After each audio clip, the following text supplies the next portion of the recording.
Sea of Stars is a masterpiece. Anyone who says differently is a piece. Hey y'all, before I get to the review of Sea of Stars, I wanted to get something off my chest. Sea of Stars is what gaming should be. It's what I miss about the 90s. Too often nowadays, when I review or look at a game, I have to separate pieces of the game into pros and cons. I look at the gameplay loop and how you play the game separately from how the game is packaged. Nowadays, this usually means a good game can be bogged down by microtransactions, loot boxes, battle passes, early access, failed Kickstarters, etc. And I'm constantly forcing myself to ask the question, hey, does this extra stuff that's designed to nickel and dime gamers to earn a profit for CEOs a true reflection of the game? Is this something I should mention? Should I ignore it and focus on the merits that the game designers themselves have created? These questions weigh down every game review I have ever attempted to do. And to be quite honest, it's made me simply not create videos as I fear suffering the wrath of the internet for being too positive or too negative. Sometimes I wind up overselling games like Hi-Fi Rush or in this case Sea of Stars because I truly believe this is what gaming is all about. You pay for a product and you get a fully finished product in return. And sometimes, that product is one of the best damn games you've ever played in recent memory. And that's what Sea of Stars is to me. It's perfection combined with what I align myself with as a gamer. Could I sit back and nitpick? Sure, but I don't want to. If you're someone that wants to sit down for once and just play a game that rewards you for enjoying games, this is it. Stop listening and go buy the sucker. I promise you, you won't be disappointed. Okay, with that being said, here's a real review to judge the game on based on its individual features. Thanks for letting me gush for a second. I'm really excited about this game, and I hope you are too. Let me try and sell you on it.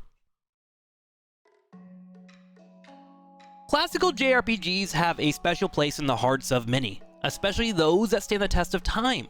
Some of the best games linger in your heart for a lifetime as they transcend their genre and become some of the best the industry has to offer. For me, the Mount Rushmore of JRPGs that stand the test of time are Chrono Trigger, Final Fantasy VII, Super Mario RPG, and the Tales of Arise.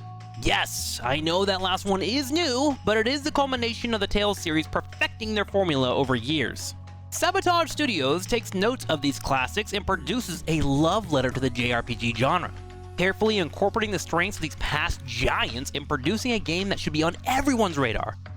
I want to welcome you to the magic that is Sea of Stars. Ultimate attack from Zale!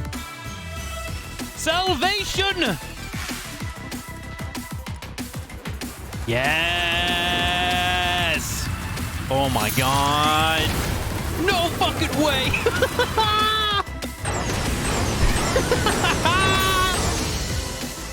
Yeah, that went pretty well. Eh.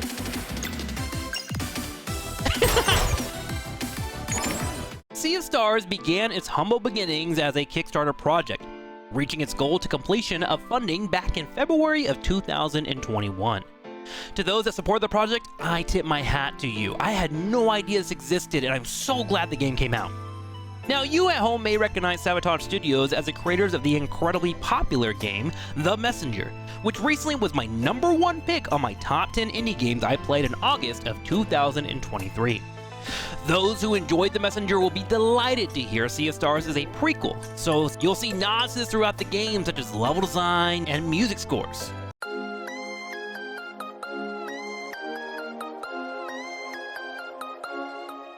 But ultimately, you can play this one as a standalone, as it does take place thousands of years before The Messenger's timeline. The nods were not overbearing and stand on their own in the game. But as an enjoyer of both, one will certainly get a sick dopamine hit when the two games produce a callback to one another. Sea of Stars features the two children of Solstice who are delivered by eagles during the moon and sun phase, as all babies are. These children of Solstice are part of an ancient order whose destiny is to defeat the Dwellers. Dwellers are powerful, evil creatures fleshed out by the Fleshmancer, the big baddie of the game. Obviously, I don't want to spoil anything extra, but I will tell you the story is heartfelt. The motivation makes sense, and above all else, is moving. The characters will make you laugh, understand their pain, root for their victories and woes, and have you genuinely concerned about them. The dev team made a conscious decision to make these characters relatable and full of personality.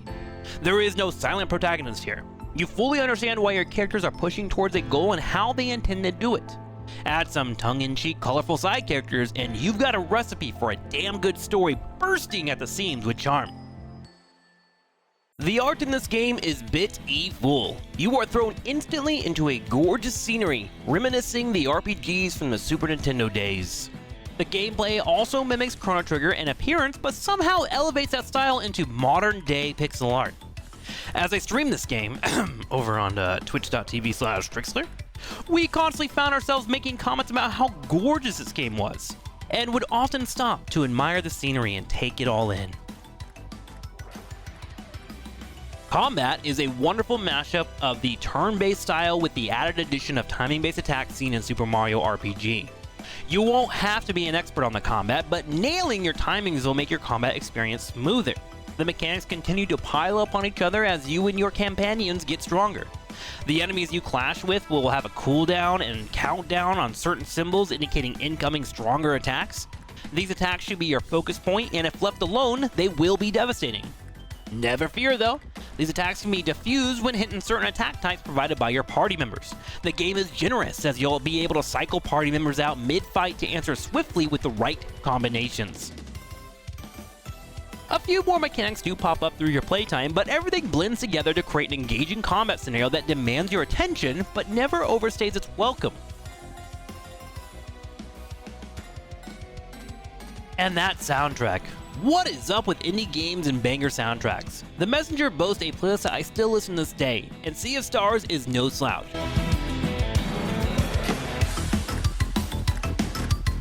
The soundtrack provided here is fantastic. It will make you reflect to the good old 90s era of games. In fact, the composer of Chrono Trigger delivered on this soundtrack, so you know you're in for banger after banger. Yasunori Mitsuda composed 10 soundtracks that fits perfectly with lead composer Eric Brown's atmospheric work. Definitely worth a listen on its own if you decide not to pick up this title for yourself. My overall verdict is, this game is damn near perfection. I personally don't give out numbers or grade ratings as things are just a little bit too subjective nowadays, but I can say this one will be added to my list of top RPGs and JRPGs to play.